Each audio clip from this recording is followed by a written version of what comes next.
Hello everybody, welcome back to the history of video gaming. My name is Ben, and today we've got kind of a weird special one maybe. Hopefully you guys will like it. Essentially, I went to my parents this past weekend, so I didn't have enough time to record or edit a full episode. But I have like 1 or 2 nights free, so I'm going to try to get this like a little mini cast out so as to not leave you guys hanging for a week. So I hope you guys like it. I kind of am looking forward to this. I thought, what's something I can do real fast is play some of my music and talk to you guys about some of the stories behind them. Because just about every week I've got some weird story or some cool game that I found that I just really like to talk about. So that I just find to be really cool. So let's start out by talking about that intro song. Now you guys have listened to that intro song for 50 something episodes. Hopefully you guys aren't tired of it yet, because I'm not tired of it yet. And I think that's one of my favorite things about the song. It's definitely one of my favorites that I've ever done. And part of the reason why it's my favorite is because it's like the first one I ever did. It was the first song I ever wrote and recorded for the podcast. And the song's from a game called Metro Last Light. And I played that game in college when I was roommates with Wes. And so Wes had played, I think he played that one. I think he also played some of the other Metro games. But I was playing that one, and we both really loved the intro theme, which plays just at the main menu of the game. And we loved it so much that I learned it on guitar in college and would play it for Wes, kind of as a joke or an inside thing between us. And in my head, I always knew, I would kind of do it like this. I had that idea for making it kind of bigger and more of a metal thing.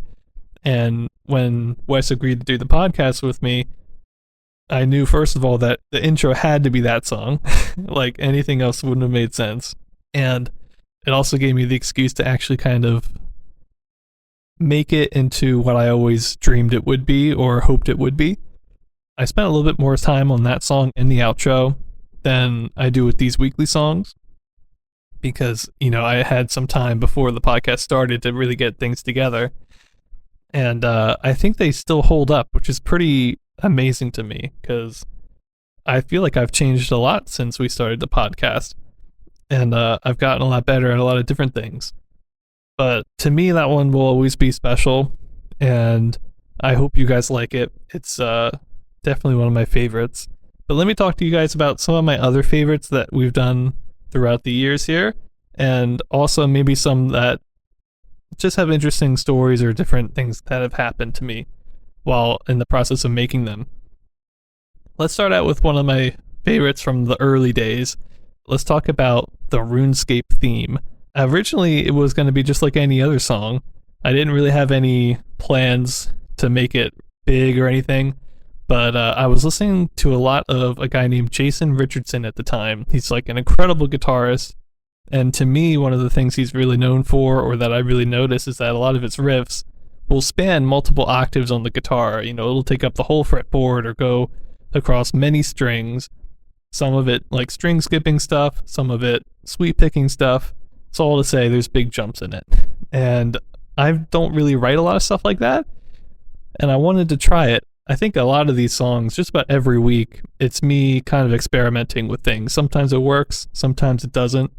But since I do a song a week, essentially, I feel like it's the perfect framework for me to just be experimental. Because if it doesn't work for 1 week, it's fine, and I can move on. But I'm always challenging myself and trying to do something different. So here I wanted to try to emulate him in a kind of sense, not in terms of speed, because he's way faster than me, but kind of in terms of effect of playing something that's a little bit more arpeggiated or stacked with these larger intervals. And the RuneScape theme was the one that I attempted to do that in, and I'm just so proud of how it came out. It kind of was perfect in applying that technique to a song. I just, everything that I wanted it to be kind of happened. And whenever I go back and listen to it, I'm like, man, this is super heavy, it's super catchy, and the riffs are really cool. And I think it's one of my most unique ones and my most original covers I've ever done. And whenever I look back at especially the kind of beginning part of the podcast, that is probably one of my favorites I've ever done. So why don't you guys listen to that, and then I'll meet you back out on the other side.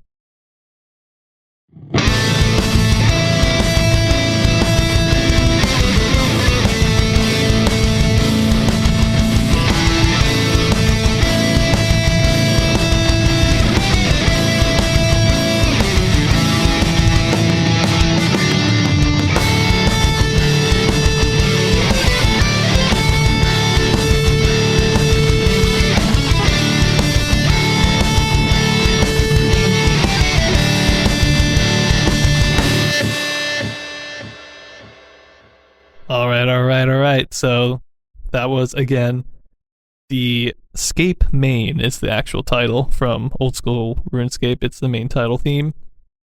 Let's talk about maybe two more that I really, really just love and want to mention. The next one I want to talk about is actually the one that's going to be on the next video that I release, whenever that may come out, I'm not sure. But it's Bloody Tears version 2. And this is from Castlevania. Bloody Tears is actually the very first transition song I ever recorded. And, you know, for episode 1, it was so, like, much more simple than I do my songs now, and I took it a lot less seriously. I really didn't think the transitions were going to be anything, really. Just some little thing. Of course, that didn't end up happening. So Bloody Tears, I remember doing this one, kind of learning it by ear from a YouTuber named 331eRock. He's a pretty popular YouTuber and does a lot of kind of metal covers. And one of his like really, really old ones was Bloody Tears from Castlevania. And I just love the way he did it, and I kind of wanted to emulate that a bit. So in the first episode, that's kind of what I did, and I just did it from memory. I didn't even do it to a metronome. Looking back on it now, it's like pretty bad. But that was the first one I did, and I love the riff, and I love the song and the game. It was just perfect for that first episode. But then as things progressed, you know, it became clearer and clearer that maybe I should go back and revisit that one, because the quality kind of just shot up a lot from what I originally had envisioned, and I wanted to do that song right, you know? So I decided to completely scratch the old one and do it new. The new version is completely unique, and I thought if I was going to redo this, I kind of want to start it out with just solo guitar again, just kind of like I did from the very first episode. But then when the band actually comes in, it's like new. And that's why it starts out with just solo guitar. And I thought, you know, when the band comes in, there's a couple different ways I could have gone with it. I really was inspired by one of my favorite bands of all time, which is probably a band that nobody knows, called Across the Sun. They've only ever made one full-length album, but they're one of my favorite bands growing up, and they really inspired me a lot. They have a song on their full-length album called Descent and Discovery, and in that song, there's a section where there's a tapping part and then a breakdown under it, and the drummer is on the ride cymbal, which I always thought was really cool and interesting sounding, because you think like over a breakdown it's going to be China or, you know, some sort of heavy drums, but this is on the ride cymbal, kind of lighter, and it just really worked in that song. It's one of the things that I've always loved about that song. And in my version of Castlevania here, I'm not tapping, but I am kind of doing something that's similar to it.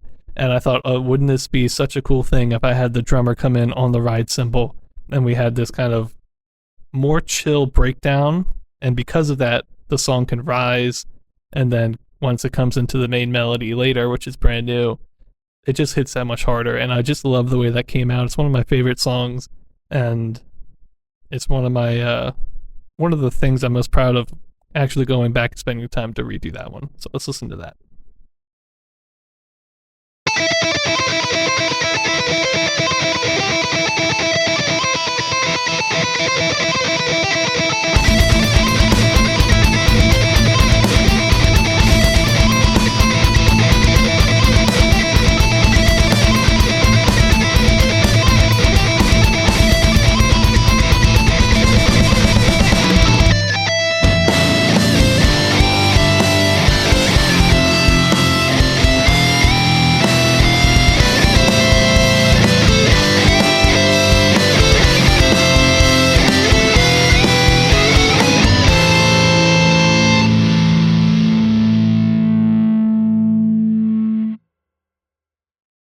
All right, finally, one more really cool one, and then I've got something else I want to say at the end.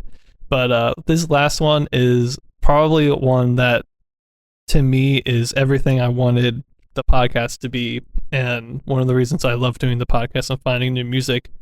I was trying to give Kirby a new kind of take on Kirby, because Kirby was, I think, the second ever song or transition song I made, the main theme from like Smash Brothers anyway.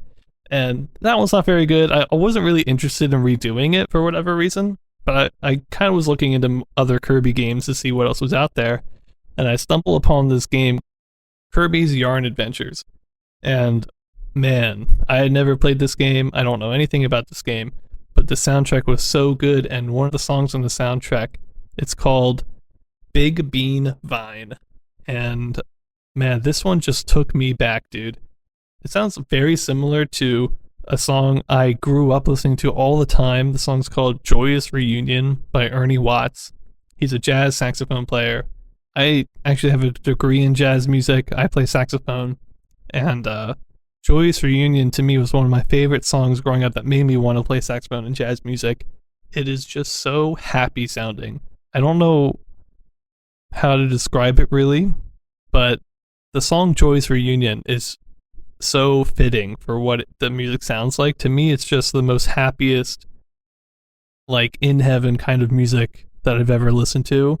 And to feel that same feeling in this random Kirby game I found, I was just blown away. I mean, it totally rekindled that passion for me for this type of music, and being able to study it and actually do my own version, it just made it that much more satisfying and gratifying.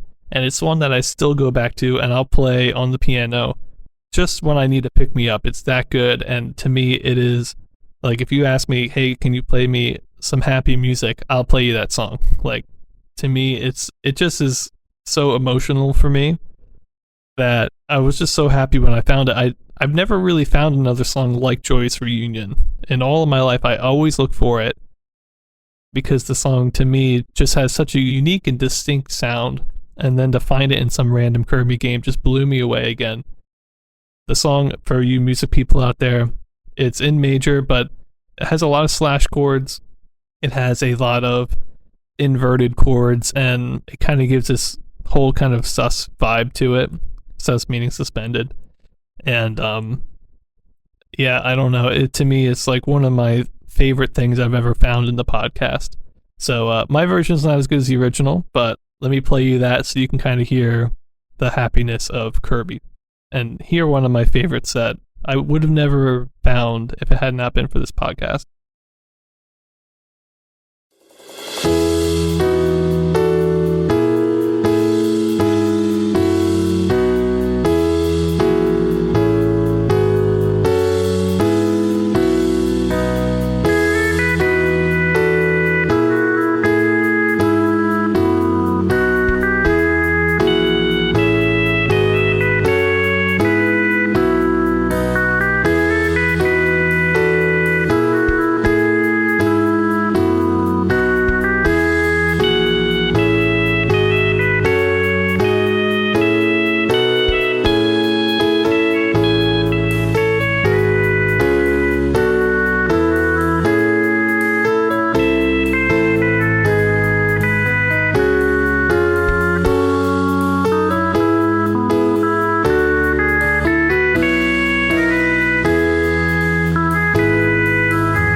All right, one more for you guys, or kind of two more, but a kind of a combined last mention here. I want to say, over the course of the podcast, it hasn't just been me playing music and getting better playing music and writing music.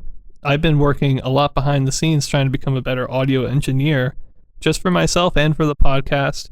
And there's two songs that were the moments when I kind of completely redid the back-end audio engineering side of things, which was really hard for me to do because when we started the podcast, I had kind of this setup that I had put together just by trial and error. And even though I knew at the time that the setup wasn't very good, at the end of the day, I thought, well, if this is what sounds good to me, then that's all that matters. It doesn't really matter if it's quote unquote correct.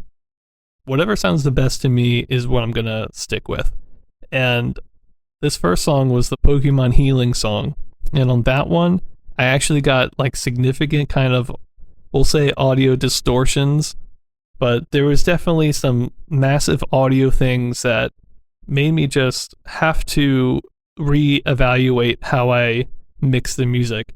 And I could have just kind of changed some stuff just for that song and gone back to what I known for the next, but I decided right then and there that I need to put in the time to actually figure out what's wrong and actually learn how to mix and master, which is something I've just had to teach myself over the years. I've never had real formal training on it. And so that song was a big turning point for me where I kind of was like, okay, I have to step away from what I know and kind of go into the unknown and even kind of maybe accept a worse sound temporarily that I could maybe eventually tweak to be really, really, really good, or settle with what I have right now, which what I used to have, I couldn't have published the Pokemon Healing song. I would have had to do a new song. It was that bad. So I redid everything from the ground up, and the Pokemon Healing song was the first one with the new settings. And I sat with those for a couple months. I tweaked some things. Ultimately, I wasn't quite happy, and I was learning more and spent more time with the audio engineering. And I decided again to destroy everything I had, rebuild from the ground up a third time. That happened on episode 42, which is the episode I did the moon theme from DuckTales. That one, it wasn't like I couldn't have done DuckTales with the old settings again, but I wanted to, again, take the time and really try to just become a better audio engineer. And throughout the course of this podcast, I've rebuilt my settings completely from scratch twice now. And every time I think it's gotten a little bit better. So I wanted to play those two. They're kind of meaningful to me in a different kind of way. Not so much in terms of the actual music that I played, but my growth as an audio engineer. And although you guys probably won't hear any of that in the songs, in fact, I think probably these songs are maybe some of the worst ones because they're the first attempts with a brand new setup. But to me, they're still special because they represent me going out of my comfort zone and really trying to help myself, my future self, have a better skill set and a better tool set available when creating music and creating our podcast. So yeah, I hope you guys like that. I'm going to leave you guys with those two, and then we're going to do the outro. I hope you guys like this mini cast. I'm sorry I couldn't do the full thing, and I'm sorry Wes isn't here. But we will be back with the last episode of 77 next week, and then we are going to be in 78, baby. So thank you guys for sticking through. I hope you guys like that. I can definitely do this more if you want it, so please let us know. And I'll see you in the next one.